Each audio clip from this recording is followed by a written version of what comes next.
Buenas tardes, buenas noches. Muchísimas gracias por sintonizarnos. Hoy estamos dando la segunda parte de por qué y cómo los latinos en Estados Unidos están siendo afectados por el coronavirus. Muchísimas gracias por sintonizarnos. Los invito a toda nuestra audiencia a que comenten, compartan, especialmente en este tema que es tan importante.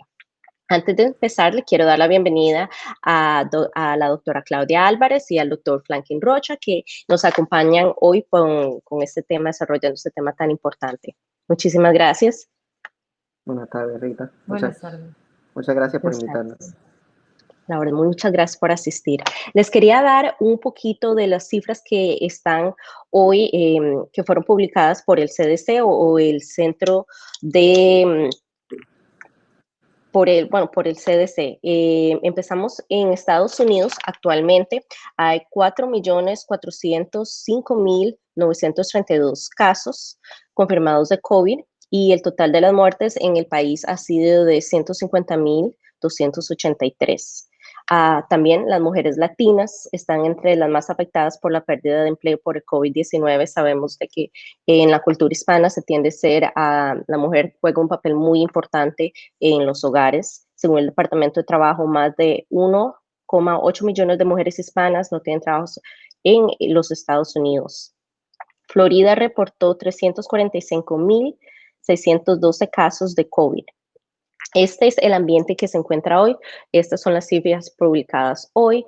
Estas cifras están completamente cambiando mientras los casos están aumentando. Así de que este es el ambiente en que vivimos y en este es el contexto que empezamos nuestra entrevista. Nuevamente, muchísimas gracias. Si me pueden decir sus nombres y el título. Sí, mi nombre es Franklin Rocha Cabrero. Soy un residente de cuarto año de neurología en el hospital de Jackson Memorial Hospital y hoy también estoy representando a la unión del Comité de Internos y Residentes. Muchísimas gracias. ¿Usted, doctora? Soy la doctora Claudia Alejandra Álvarez, soy médico de medicina familiar y hospitalista.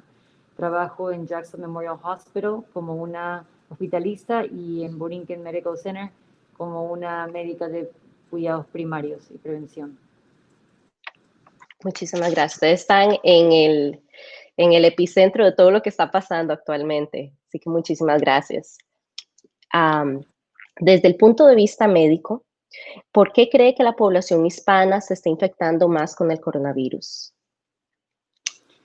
Gracias por la pregunta. Los latinos en este momento tienen 4 veces el riesgo mayor de ser hospitalizados por el coronavirus que las personas de raza blanca. Muchas razones por las que esto está ocurriendo y por las que la comunidad latina está siendo afectada en mayor proporción. Una de ellas, o la primera razón, es porque hay menos acceso a cuidado de salud en la comunidad latina. Muchos latinos y latinas no acuden a los centros médicos porque no tienen seguro, porque no califican a tener un seguro médico, y a veces sienten miedo de recurrir a centros de salud u hospitales por temor de que la inmigración tome sus datos y posiblemente sean deportados. La población documentada son las que tienen menos acceso. Entonces, esto conlleva a que no se traten de las condiciones médicas crónicas y que también son normalmente preventivas. Por ejemplo, yo tuve varios pacientes, que fueron diagnosticados con presión alta y diabetes una vez que ya estaban hospitalizados con COVID. Ellos no sabían nunca que lo habían tenido. Igualmente, en el Centro de Salud Preventivo de Médico Primaria he tenido pacientes que han sido dados de alta con COVID y les dijeron en el hospital de que tenían diabetes por primera vez. Otra razón por la que también han sido afectados más proporción que otras comunidades es también por las condiciones del hogar. Muchas familias latinas viven en espacios más pequeños y a veces con múltiples familias y también muchas generaciones en una sola casa. Entonces, esto aumenta la posibilidad de la exposición porque no hay suficiente oportunidad de tener distanciamiento social. No hay suficientes espacios para que puedan hacer eso. Entonces, si uno se afecta a la familia, muchas veces todos se afectan de la familia. Otra razón son por las condiciones de trabajo. Los latinos son los que forman muchos de los trabajos esenciales Y esos no se pueden dar el lujo de trabajar desde la casa. Y sobre todo desde el principio de la pandemia, cuando no teníamos la protección y teníamos tampoco suficiente conocimiento de este virus, entonces ahí fue cuando fueron mucho más expuestos que ahora, ¿no? Que sabíamos. Muy Es la cierto segunda todo. razón. Sí, o sea, el trabajo, generacionalmente nosotros nos quedamos en la casa, entonces hay varias generaciones en la casa y el tipo de trabajo que hacemos. Históricamente, los latinos en Estados Unidos han reportado que hay una comunicación deficiente con los profesionales médicos. En su opinión, ¿a qué se debe? ¿Hay algún aspecto en la que se pueda mejorar esta comunicación? Sí, excelente pregunta, Rita. El idioma es un gran componente de esto. El porcentaje de médicos que son latinos aproximadamente son un 6% y esto no da abasto para la cantidad de latinos hispanohablantes en la comunidad. Y yo te voy a dar un ejemplo en el hospital y en la clínica. Cuando yo puedo establecer una conexión con el paciente, es mucho más probable de que el paciente siga las directrices, es mucho más probable por ejemplo, como yo entiendo la cultura de esos pacientes y puedo de alguna forma convencerlos de que la importancia de prevención. Y esto es muy importante en neurología, por ejemplo, porque la presión alta, la diabetes, colesterol alto están relacionados a una mayor probabilidad de un infarto cerebral. La segunda razón, y muy importante, y relacionada, es la falta de confianza en instituciones públicas, incluyendo el gobierno. Y esto porque desgraciadamente hemos visto que la ineficiente y desorganizada respuesta estatal y federal ha sido vista por la población latina y ellos han perdido mucha confianza en las instituciones. Y esto puede llevar a que ellos no sigan nuestras recomendaciones. Y como había dicho anteriormente, las barreras culturales, es importante conocer esas barreras, conocer la cultura, conocer el estatus socioeconómico. Algunas familias tienen que decidir entre ir al médico o ir a trabajar. A veces pueden tener 2 o 3 trabajos y no pueden venir al médico. Entonces, eso es el tipo de cosas que hay que considerar. Y la solución es incrementar la cantidad de médicos latinos o latinas que forman parte en Estados Unidos y educar a nuestros colegas la importancia de respetar esas diferencias culturales y reconocer nuestros propios prejuicios. Muy importante reconocer nuestros propios prejuicios e invitar a más personas a que se unan a la fuerza a la labor de medicina. Uh-huh. ¿Tienden grupos minoritarios a ser más susceptibles al COVID-19 debido a los trastornos médicos subyacentes? Si es así, ¿por qué estas condiciones son más frecuentes en ese grupo de la población? Sí, excelente pregunta. Como había indicado la doctora Álvarez y había comentado yo en la pregunta anterior, condiciones preventivas como presión alta, diabetes, colesterol alto, la obesidad, por ejemplo, esos son factores de riesgo en que una persona que tenga COVID-19 caiga en el hospital y caiga en el cuidado intensivo. Eso es muy importante que la población, mantener nuestra población latina en el cuidado preventivo, darle consejería sobre cómo tener un estilo de vida más saludable, ejercicios, dieta, si fuman, que dejen de fumar. Y claro, si padecen de obesidad, que tratar de conectarlos a recursos en la comunidad para ayudarlos a mantener un estilo de vida más saludable.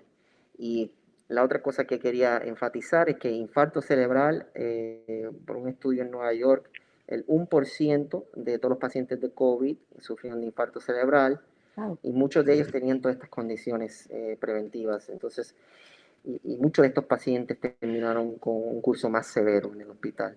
Así que es muy importante que nosotros eduquemos a la comunidad sobre esto. Doctor Rocha, ¿me podría decir nuevamente cuáles fueron las condiciones que tenían estos pacientes para el Bueno, público, para poder repetir? sí, claro, condiciones que son preventivas, por ejemplo, la diabetes tipo 2, presión alta, sobrepeso o obeso, son algunas de las condiciones. Y colesterol alto, específicamente el LDL, que es el que llamamos el colesterol malo. Todas estas condiciones preventivas pueden aumentar la probabilidad de que un paciente que tenga COVID caiga en el hospital y obviamente pues y sean entubados. Sí, es muy importante tener eso en conciencia, especialmente si usted tiene estas condiciones que usted resaltó, estar más pendiente y estar muy pendiente con su salud. Reportes oficiales indican que no hay camas en cuidado intensivo en al menos 49 hospitales de la Florida.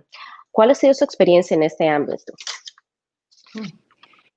Esa es mi área y esa es precisamente la experiencia que he tenido en el hospital.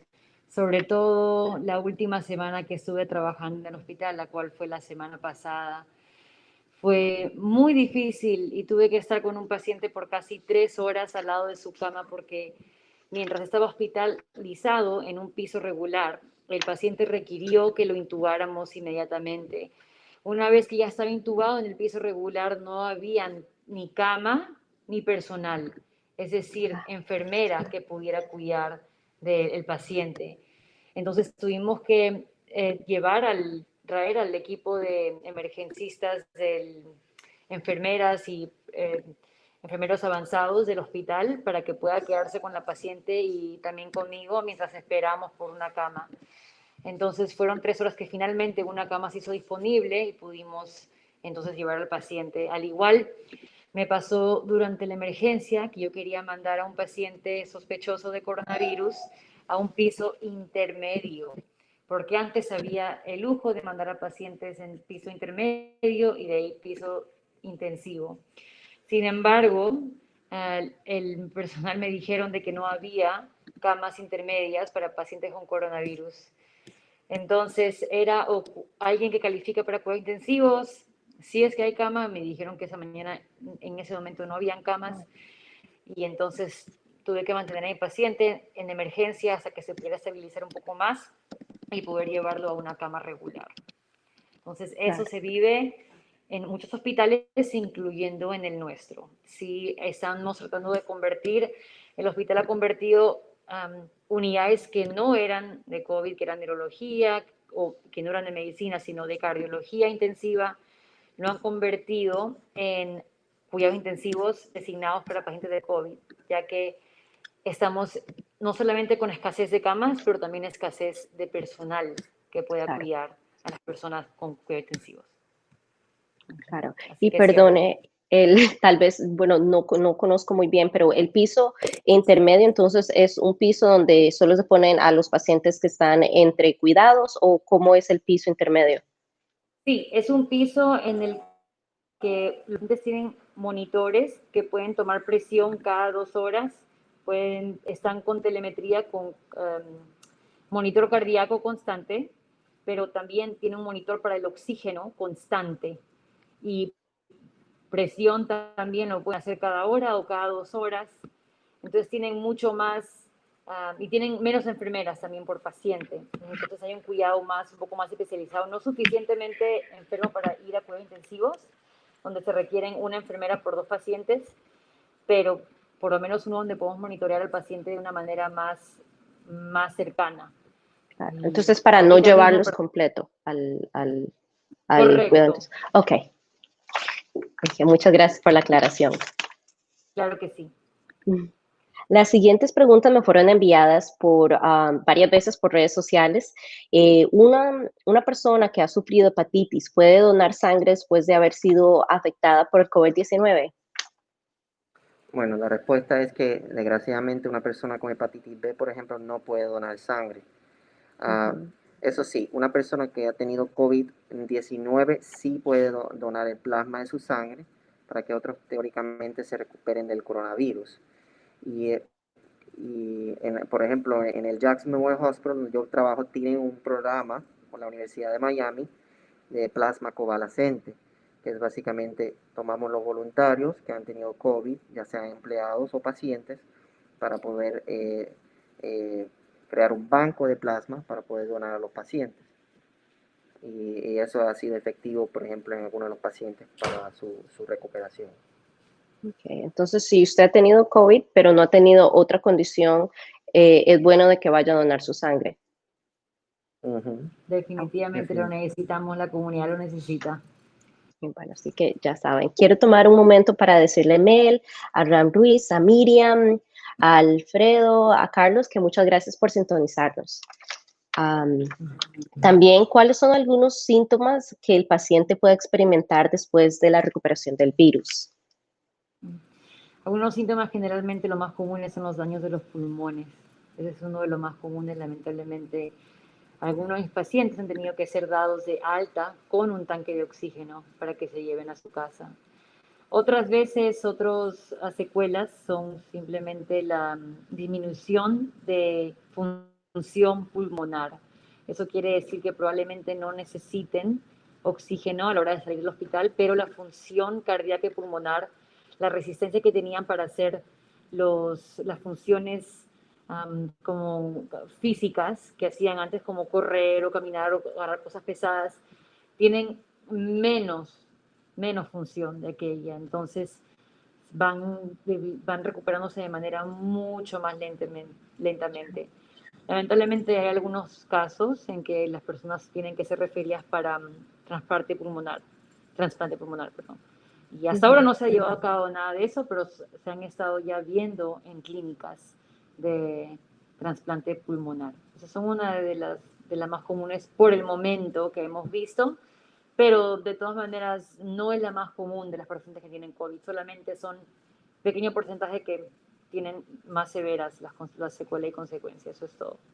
Qué importante ese detalle que resaltó, doctora Arbes, que es una pequeña porción porque la gente está teniendo mucho miedo, ok, nos estamos infectando y voy a quedar dañado, voy a quedar con una condición por el resto de mi vida. Entonces, sí se está dando, pero por lo que nos dice, no en un gran porcentaje.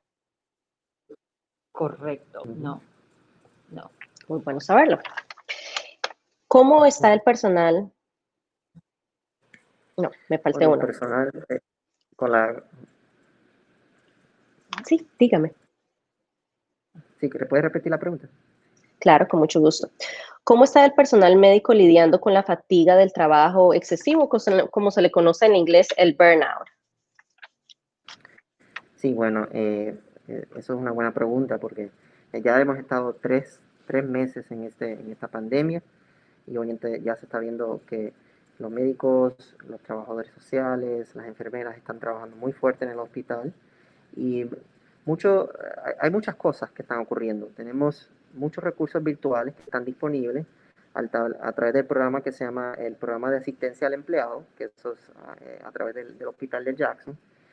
También tenemos varios grupos y comités, tanto del Hospital de Jackson como la Universidad de Miami, como también de la unión de que yo soy parte, que es el Comité de Internos y Residentes. Tenemos varios comités donde tenemos una voz y voto en cuanto a las cosas que están ocurriendo en el hospital relacionado a la pandemia del COVID-19 y específicamente también tenemos trabajadores sociales, psiquiatras, psicólogos, que están proveyendo apoyo psicológico, ya sea dentro del hospital, o sea, empleados del hospital que están proveyendo ese servicio, o a través de la comunidad. Nosotros, el Comité de Internos y Residentes, estamos proveyendo mucho apoyo a los residentes y a los subespecialistas. Y hemos desarrollado una beca de COVID-19 para ayudar con los costos de hotel, por ejemplo, para no exponer a los familiares de los médicos que están trabajando en la primera línea, y para el cuidado de niños, entre otros costos inesperados por causa de la pandemia. Y también en este momento tenemos mucha comunidad, mucho apoyo entre uno y el otro, y tenemos una comunidad fuerte de líderes, especialmente en la Unión, que están creando iniciativas para ayudar con esta fatiga de trabajo excesivo. Pero sí le voy a ser sincero, existe y estamos tratando de usar todos los recursos disponibles para mitigar esa fatiga. Claro, la fatiga está presente.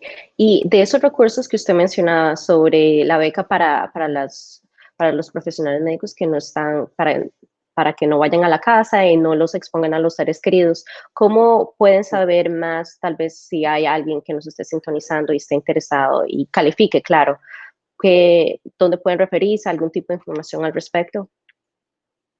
Sí, creo que el hospital de Jackson está teniendo unos colaboradores, Ujú. hoteles que están colaborando con el hospital para proveer un costo bajo o hasta gratis de trabajadores de la salud. Y eso se puede encontrar en el website, en los recursos de empleados. Eh, hay una parte donde cliqueas y habla sobre el programa de alojamientos de empleados de la salud en estos diferentes hoteles. Y siempre pueden contactar también al comité de internos y residentes, porque nosotros estamos conectados con Jackson y con esos recursos. Y yo podría dar le puedo dar el link de esos recursos cuando la entrevista termine. Sí, claro, lo podemos poner en el comentario en el top para que las personas, si están interesadas, puedan dirigirse ahí. Y eso es una buena iniciativa que se debería tomar, en que otros hospitales deberían tomar nota para proveerles a los empleados que están pasando en esto. Y claro, como usted dice, son 3 meses de continuos, consecutivos de no parar. Um, Uh-huh. Así es. Eh, Además del burnout, el personal médico corre alto riesgo de contraer el virus. ¿Qué medidas están tomando para no contagiarse en sí, protegerse ustedes y, como ustedes mencionaban, a sus seres queridos? Por supuesto.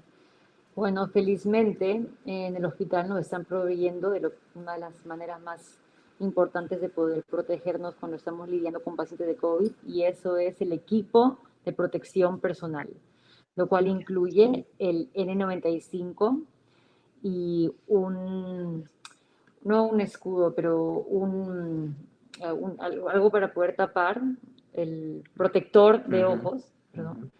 Y Sí, es también nos dan un dos. plastiquito acá, ¿verdad? Ese es. Sí, Ok, sí, un sí, plastiquito acá, pues hay de muchas maneras. Yo uso lo que son esos lentes que son para del laboratorios de ciencias, y eso me sí. cubre, pero también proveen máscaras que tienen el protector de los ojos. Y también nos dan un traje, tenemos un traje todos los días que nos podemos poner encima de los scrubs o del uniforme. Y además de eso, tenemos un traje que nos ponemos cada vez que vemos un paciente. El de plástico se tiene que desechar inmediatamente. Muy bien. Y también protector para el cabello y obviamente los guantes. Además de esto, también nos están diciendo y animando a que usemos el distanciamiento social, sobre todo en las horas de almuerzo. Solamente Uh-huh. es una, dos, tres, cuatro personas los dejan usar la sala de almuerzo, y tienen que tener suficiente distanciamiento social para que evadir alguna oportunidad de poder transmitirse algo mientras come, porque cuando no come no usa la máscara. Claro, Todos en el hospital están requeridos usar una máscara. No todos tienen que usar N95 porque no todas las personas están tan cerca de los pacientes, pero todos tienen que tener por lo menos una máscara como una de estas y quirúrgica, Uh-huh. y desecharlas inmediatamente después que salen de su hora de trabajo. Otra cosa que está implementando es también las guías del CDC, que son que uno no puede trabajar si es que si tiene síntomas de COVID, o si es que obviamente le da positivo al COVID.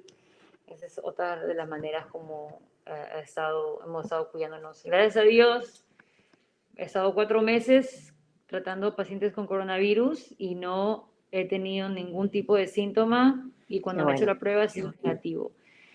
El equipo de protección funciona.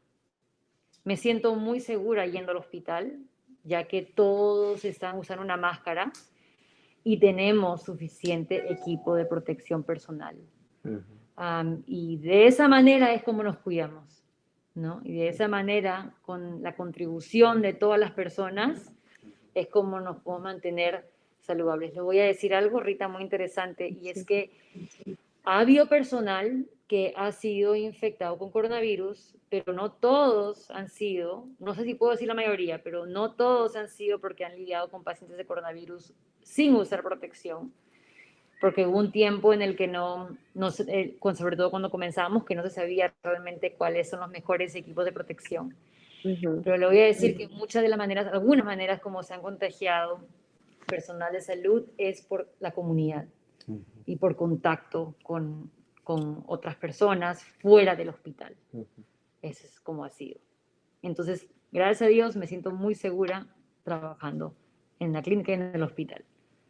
Me alegro escuchar eso, doctora Álvarez, porque como usted mencionaba al principio, es cierto, en un momento hubieron muchos, no había suficiente materiales, no había suficiente de todo para proveerles a los profesionales médicos, y gracias que ya eso cambió y ustedes tienen todo lo que se necesitan, y eso nos muestra que mientras ustedes sigan el distanciamiento social como está implementado en la cafetería, que ustedes sigan estar protegiéndose con las distintas mascarillas, no se contagia, sino es afuera donde la gente no está teniendo bastante, está un poco más relajada, y de ahí es donde viene el riesgo, que en ese caso se llega al hospital, que es algo que me gustaría recalcar también a la audiencia. Y me alegro que se siente segura. Sí. Sí, así mismo es, Rita. Y la otra cosa que yo quería añadir era que nosotros también aquí en la Unión, en el Comité de Internos y Residentes, nosotros también pudimos una gran cantidad de dinero para comprar equipo protector, y tenemos una reserva bastante grande por si la pandemia continuase por mucho más tiempo y en algún momento hubiese un recorte de equipo protector, nosotros estamos preparados. Así que en ese aspecto, algunas personas, algunos colegas dicen, yo me siento más seguro en el hospital que en la comunidad. Qué importante, es porque están siguiendo todas las reglas y tienen todos los recursos que, como decía, qué bueno de que ya los recursos no están limitados, si ustedes tienen acceso a ellos, y así la comunidad también tiene acceso, está en el punto de usarlos realmente. Así es. Así es. ¿En qué áreas el personal médico necesita más apoyo de logística para aliviar la carga impuesta por la pandemia? Sabemos de que tienen todo el equipo médico, pero ¿en qué área les gustaría, sienten que hay más oportunidad para crecer o cambiar o ayudar? Bueno, es más recurso personal, donde necesitamos más ayuda, y especialmente en las áreas donde hay una mayor cantidad de pacientes de COVID, ya sea en las salas de emergencia, más emergenciólogos, más enfermeras. Necesitan muchos médicos en el cuidado intensivo.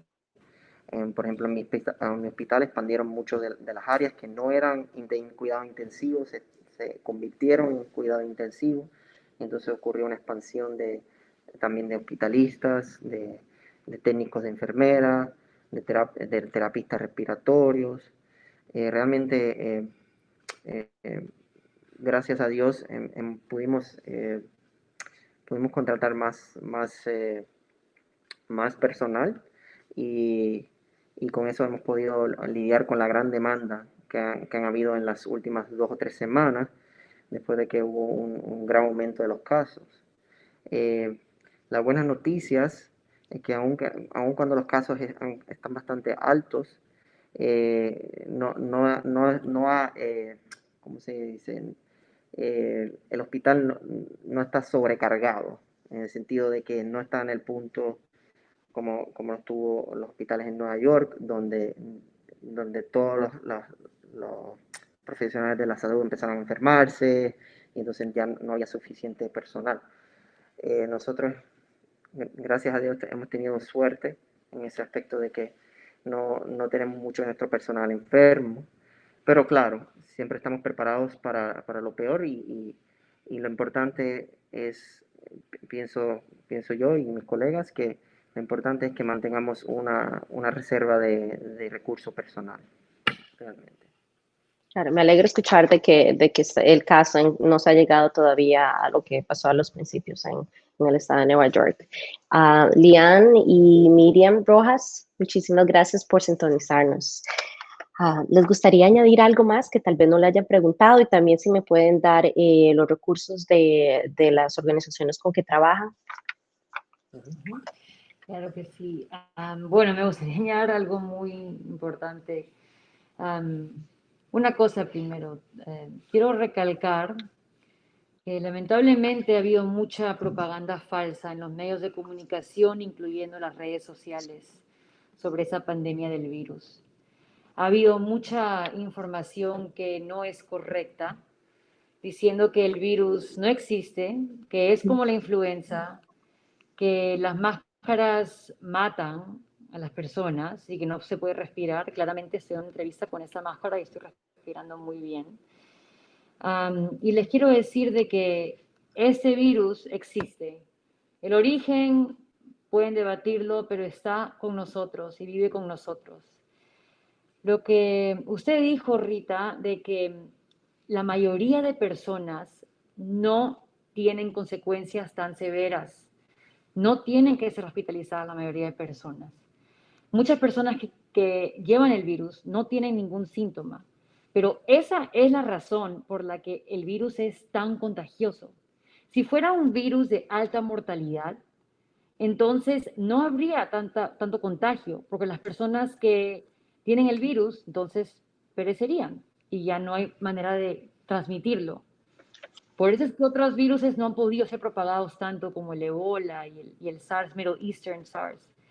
Sí. Este virus es diferente porque es altamente contagioso, ya que no tiene las mismas consecuencias en todas las personas. Hay gente que no siente ningún síntoma, hay gente que siente que le falta el sentido del olor y el sentido del gusto, hay personas con tos, gente que le da fiebre, y claro, hay un porcentaje, otro porcentaje que tiene que estar en el hospital porque requieren oxígeno.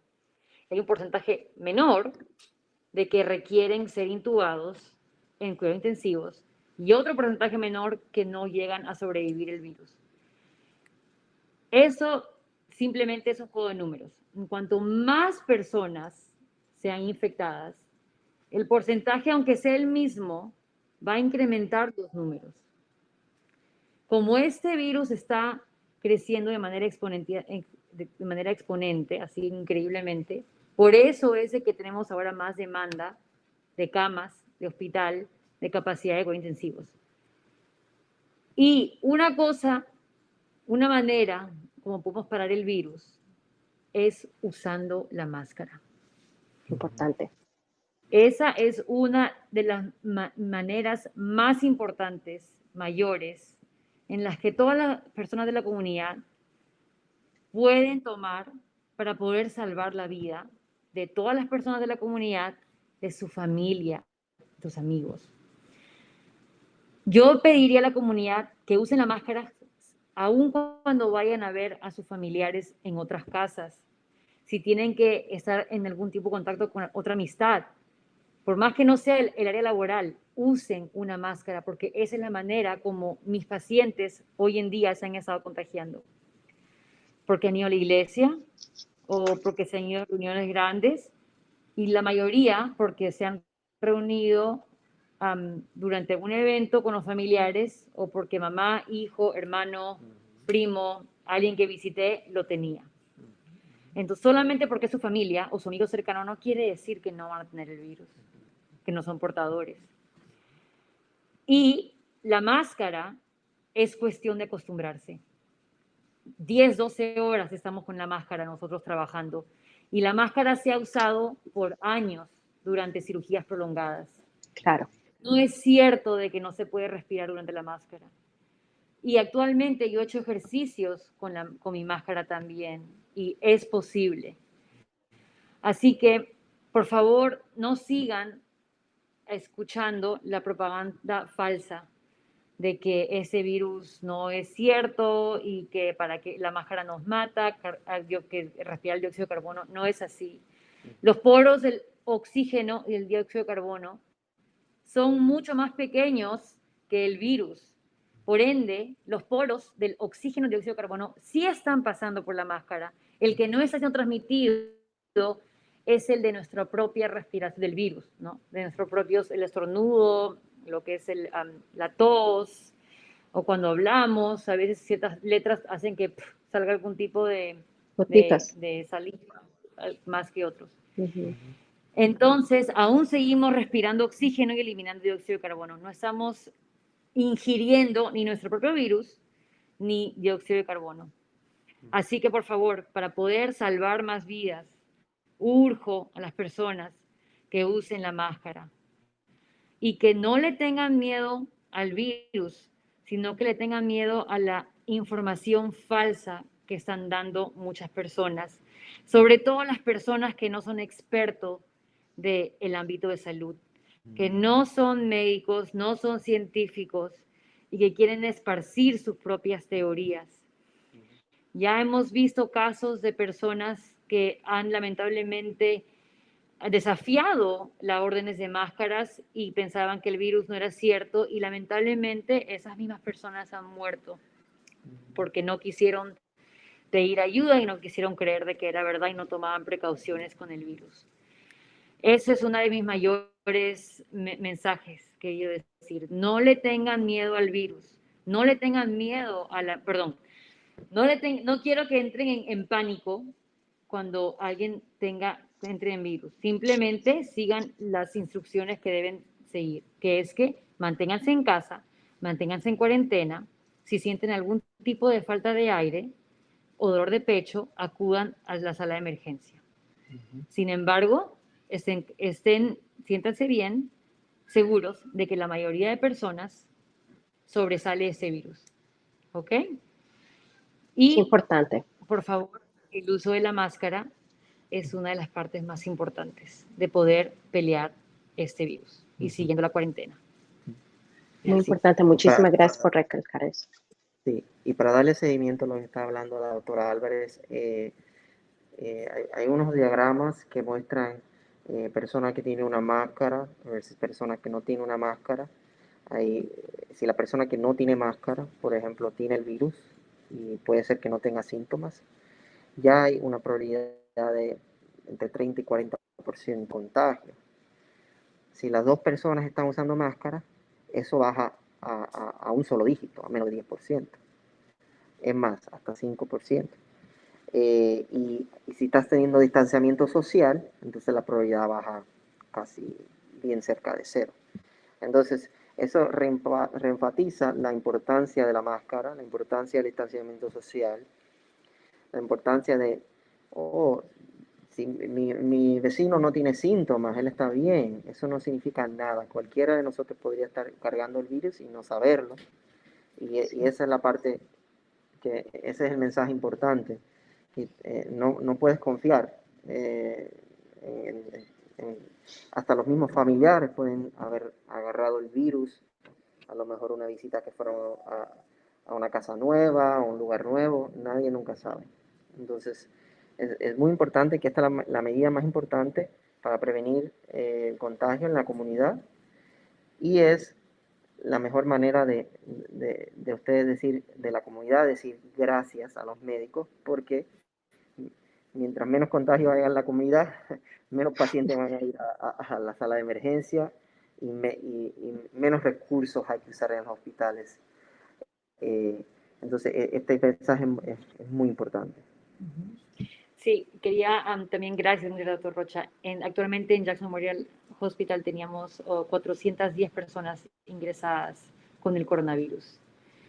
Así que cuídense mucho siempre, porque no queremos que ninguno de nosotros tenga alguna razón para que tengamos que estar en el hospital, aunque no sea por COVID, y que después no haya ni personal ni cama para atenderse a nosotros. Claro. Muchísimas gracias por eso. Me gustaría preguntarles si pueden dirigir a la audiencia algún lugar que puedan encontrar información. Como periodistas nosotros normalmente antes de publicar algo verificamos la fuente, pero es algo de que la población realmente no sabe. ¿Pueden dirigir a la población a algunos datos o algún website que digan, ok, podemos revisar esto si sabemos de que viene de alguna fuente confiable. Sí, la fuente más confiable realmente es el CDC, Central Control Disease, el control de enfermedades preventivas. Ahí tienen toda la información. Ellos también tienen recursos en español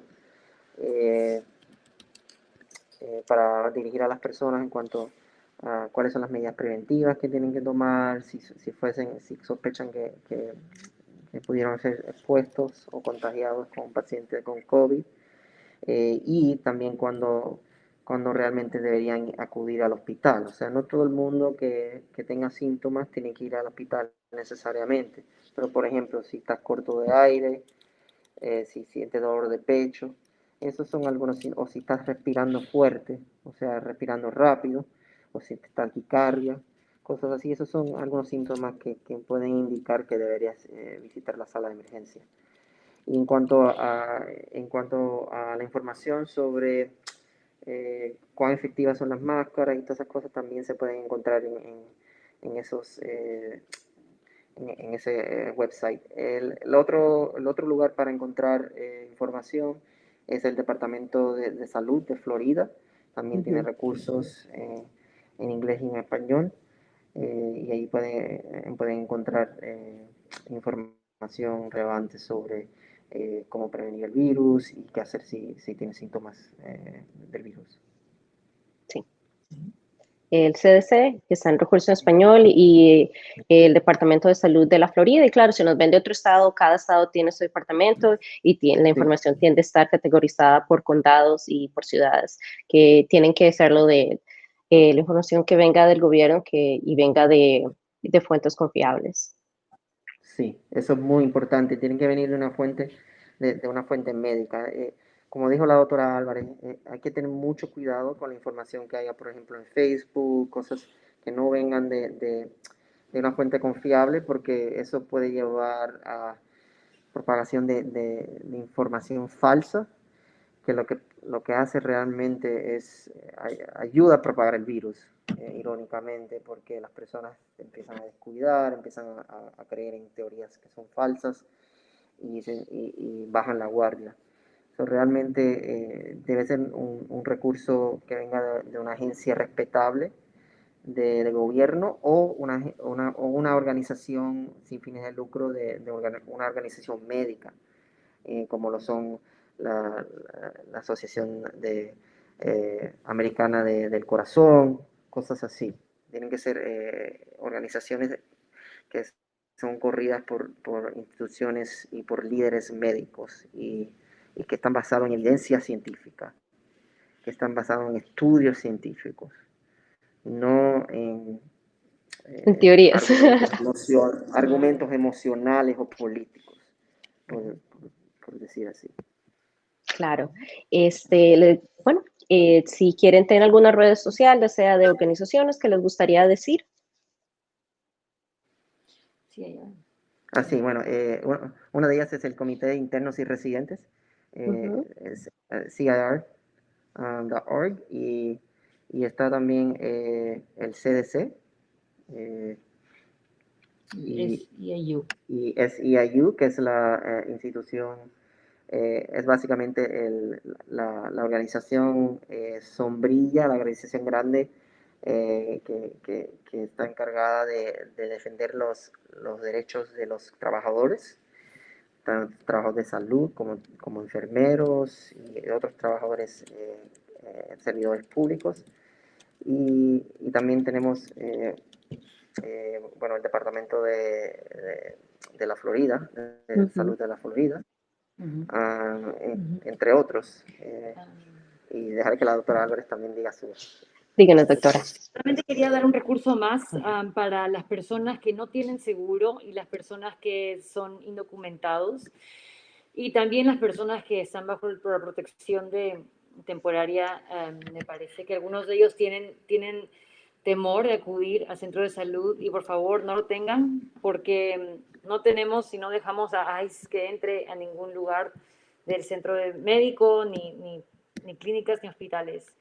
Y el lugar que pueden ir para poder recibir cuidados de medicina son los centros, le decimos aquí Federally Qualified Health Center, que son centros de salud que son fundados por el gobierno federal. Centro de Entonces, si salud. buscan Federally Qualified Health Center, Centro de Salud Calificado Federal. Por ejemplo, el que yo trabajo se llama Borinquen.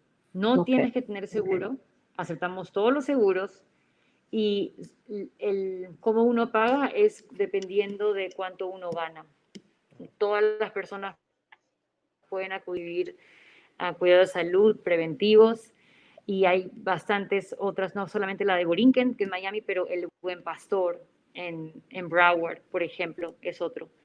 Para que puedan ir y acudir y tener el cuidado que merecen como seres humanos de prevención y de salud. Sí, Muchísimas gracias por ese recurso. Sí, otro recurso que se me había olvidado es la Organización Internacional de Salud. También es otra organización que tiene mucha información, especialmente porque ellos están coleccionando información de todos los países, no solamente de Estados Unidos. Y es es un buen lugar para encontrar información, comparar cómo nuestro estado y nuestro país cómo está haciendo en la pandemia comparado con otros países. Y nosotros aprendimos mucho de lo que ocurrió, por ejemplo, en la ciudad de Nueva York y aprendimos mucho con lo que ocurrió en Italia y en China, donde empezó todo. Entonces, eso sería otra fuente de información. Así es, muchísimas gracias. Nos dieron muchísimos recursos. Muchísimas gracias por sacar el tiempo y darnos una información tan valiosa que necesitamos en estos momentos estar adecuados y saber educarnos de todo lo que está pasando. Así es, Rita. Muchas gracias por la oportunidad y muchas gracias por tu profesionalismo. Gracias por invitarnos. Realmente nos da un gusto poder informar a la comunidad y estaremos aquí para hacer eso. Ese es nuestro trabajo y nos da mucho placer hacerlo. Muchísimas gracias. Y ya sabes, como le dije a toda nuestra audiencia, pueden comentar, pueden, en algún video después del en vivo, ustedes pueden de cualquier manera dejar las preguntas y nosotros vamos a tratar de responderlas. Pueden compartirlo y en cualquier momento, si tienen algún tema o alguna inquietud, la pueden compartir acá. El en vivo va a salir en el canal de YouTube y en otras redes sociales. Así que muchísimas gracias, buenas noches y muchísimas gracias por acompañarme. Gracias, Rita. Buenas noches. Buenas noches. Stay safe.